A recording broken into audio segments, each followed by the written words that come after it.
Thank you for tuning into this episode of Bot, an AI-generated podcast by an F1 fan who also happens to be a technology fan. Hi there, I'm Nia. And I'm Max. We are here in our almost brand new state-of-the-art AI-generated studio. I'm liking this and all of our fresh looks. Disclaimer, Max and I are AI-generated. Everything you see and everything we say is powered by AI. We are not real people. Before we jump into this, I wanted to let everyone watching know that the source material is directly linked in the description.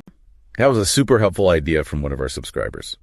So let's break down Oscar Piastri's dominant victory at the Belgian Grand Prix, a race that saw McLaren clinch a remarkable 1-2 finish and Piastri extend his championship lead. What a spectacle race it was at Spa-Francorchamps, where, despite a rain-delayed start, Oscar Piastri secured his 8th career win, marking McLaren's first victory at this iconic track since 2012. And Spa, well, it always delivers drama, doesn't it? The 2025 Belgian Grand Prix was absolutely no exception. Definitely not. Even before the lights were supposed to go out, the conditions were incredibly challenging. We're talking heavy rain, really poor visibility, just a proper test for everyone. Yeah, it really set the stage for, well, potential chaos.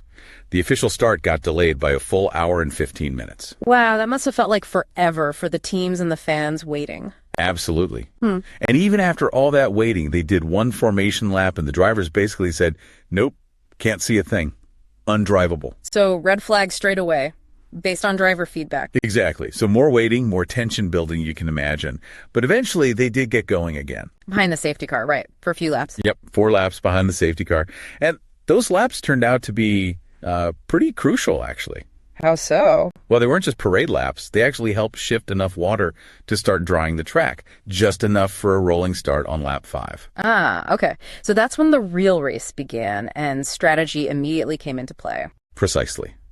Everyone started on the intermediate tires, which, made sense given the damp track. But Spa dries fast sometimes. It dried surprisingly quickly this time. By lap 12, drivers were already feeling it was time for slicks. And wasn't Lewis Hamilton the first to blink? Showed that experience? He did.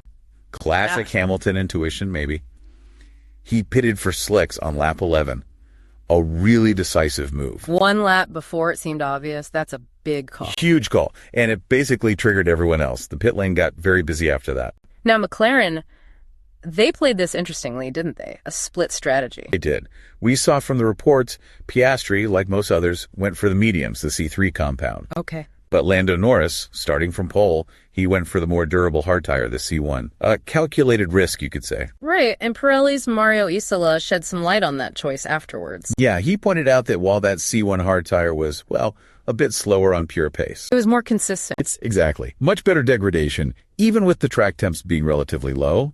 The medium, the C3, needed much more careful management. So McLaren were kind of hedging their bets. Yeah. Covering both bases, maybe trusting both drivers to handle their specific tire. Seems like it. Yeah.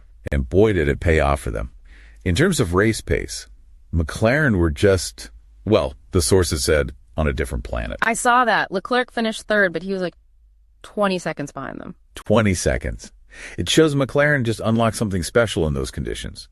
Maybe aerodynamic efficiency, really getting the tires working perfectly. Whatever it was, it left everyone else, even Ferrari, way behind. A proper masterclass. But, Norris started on pole, and pole at Spa, it can be tricky. The poison chalice, they call it sometimes. And yeah, it sort of was for Norris this time. Because Piastri made that move early on, right after the safety car came in. The reports called it ice-cold assassin. Yeah, pretty dramatic description, but honestly, it fits. Norris just slipped a tiny bit coming out of La Source on lap 1, that first racing lap. And Piastri pounced. Instantly. But it wasn't just seeing the chance. It was the commitment. He tucked right in behind Norris through Eau Rouge and up the Radion. Seriously gutsy stuff. Using that massive toe. Absolutely. Used the slipstream perfectly to slingshot past on the Kimmel Straight. Pure precision, We saw similar precise driving against Verstappen in Saudi.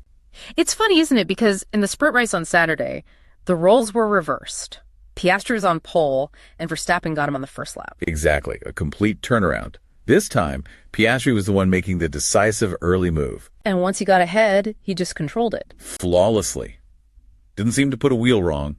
Managed those medium tires perfectly right to the end. Yours couldn't really challenge him back.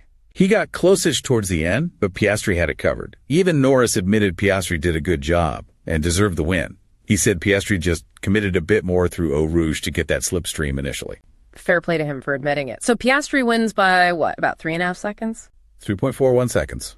Comfortable enough in F1 terms. And massive for the championship. That's his 6th win this season, 8th career win. Yep, all correct.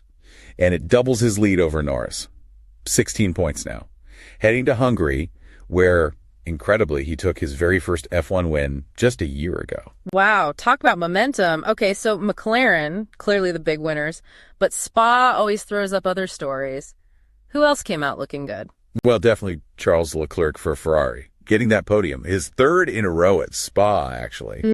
That's a big morale boost for them. He had to work for it, too, holding off Verstappen the whole race. He really did. Tenacious drive. Especially as the reports mentioned, Ferrari weren't loving the intermediate tires early on. Someone called their progress Schrodinger's progress. Kind of fitting, isn't it? Happy with upgrades like that rear suspension change, but still frustrated they aren't closer to McLaren. Yeah, I saw that too. It captures it well. But look, their real fight is probably securing P2 in the constructors against Mercedes and Red Bull. So 3rd place here, holding off Max. That's a good step. Right. Which brings us neatly to a loser for the weekend, Max Verstappen and Red Bull. Yeah, it just didn't click for them on Sunday. The big issue was that setup gamble. They bet on a full, wet race. High downforce. Exactly. And when it dried out for most of the race, that high downforce just wasn't efficient. It backfired. Leaving him stuck behind Leclerc's Ferrari, which was probably much slipperier on the straights. Couldn't repeat his sprint win. Nope. And you could feel his frustration afterwards. He even seemed to blame other drivers for pushing for the race delay because of visibility. Yeah, I saw that comment. A bit awkward, maybe, given Spa's recent history. Well, yeah, the sources pointed that out. Race director Rui Marquez was clearly being cautious because of past tragedies at the track. So Max saying, if you can't see, you can always lift, felt a little... on the nose, as one report put it. Yeah, exactly. It highlights the pressure, I guess. And poor Yuki Tsunoda got caught out by the same setup issues, plus team miscommunication on strategy. Ended up way down in 13th. Okay, let's switch back to winners. Alex Albon for Williams. Yes. Another fantastic qualifying performance translated into a top 6 finish. Really crucial points for Williams. Especially since they've had reliability issues and seem focused on 2026, maybe falling behind a bit in development this year. That's the narrative. But they brought a sizable one-off update package to Spa, including a tweaked floor, and it seemed to work. And he held off Lewis Hamilton at the end. That's impressive. Seriously impressive. Great result for them heading into Hungary, which might be tougher for their car. Another winner, maybe a slightly quieter one, Gabriel Bortoleto in the Sauber. Definitely worth mentioning. He looked like the faster Sauber all weekend, wet or dry. Got his 2nd points finish ever in 9th. And his teammate Hulkenberg even moved over for him after an undercut. Yeah, team helped him there. But, as the report said, he was good value for his result. Getting points in that car is notable. Okay, so on the flip side again, Haas had a weekend to forget on Sunday. They really did. Looked promising after the sprint, but Sunday. Yeah. Strategic mistakes cost them points they probably should have scored. Ocon left out too long on the inters. Way too long. Just got swallowed up by cars that had already switched to slicks. And then Ollie Bierman pitted late too. Plus he had an engine issue. Went into limp mode after his stop. Double whammy. Ouch! In that super tight midfield battle, you just can't afford those kinds of misses. Rivals definitely picked up points they could have had. Sure. And another team that surprisingly struggled was Aston Martin. Really? They'd seem to be on a better path with recent upgrades. Me too. But Spa just didn't suit them this weekend. Lack of qualifying pace was apparently the biggest culprit. Spa demands a tricky balance, right? Top speed, but also good cornering grip. Exactly. It's a variety circuit, forces setup compromises. Stroll only gained a couple of places from 16th, and Alonso started from the pit lane. Because he'd also committed to a wet setup. Seems so. Yep. Similar boat to Verstappen, just further back. Never really looked like making progress. And what about Andrea Kimi Antonelli? Tough weekend for the rookie.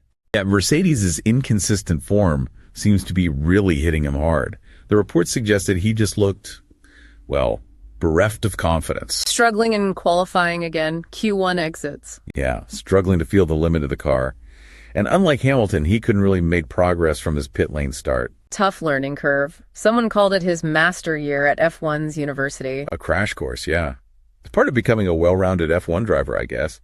Nico Rosberg even suggested Mercedes should just re-sign him for 2026 now to take some pressure off. Interesting idea. But speaking of Hamilton, despite that Q1 exit, he drove a blinder on Sunday. He really did. A flawless comeback drive. His wet weather skill shone through early on, carving through the field. Plus, the Mercedes was clearly quicker than some of the cars he was passing. True, but his strategy call was key, too. Being the first onto slicks, remember, lap 11? That gained him a load of places once everyone else pitted. Emerged P7. Passed more cars than anyone else, apparently. Just couldn't get Albon at the end. Yeah, Albon defended brilliantly. But still, a great recovery drive from Lewis. So, wrapping up the Belgian Grand Prix, it really was McLaren's weekend, wasn't it? Piastri extends his lead. They get a 1-2. Absolutely dominant from them. But the whole race was fascinating. The weather, the strategy gambles.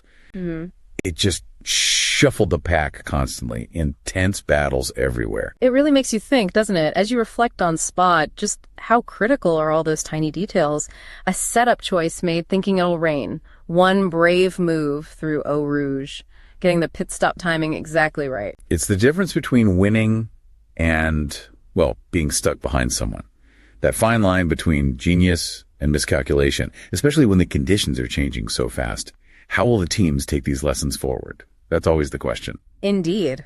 Well, that wraps up our deep dive into the Belgian Grand Prix. Join us next time as we look ahead to the Hungarian Grand Prix, the final event before the summer break. Thanks for hanging out with us. If you enjoyed the show, now's the perfect time to hit like and subscribe. We will see you on the next one.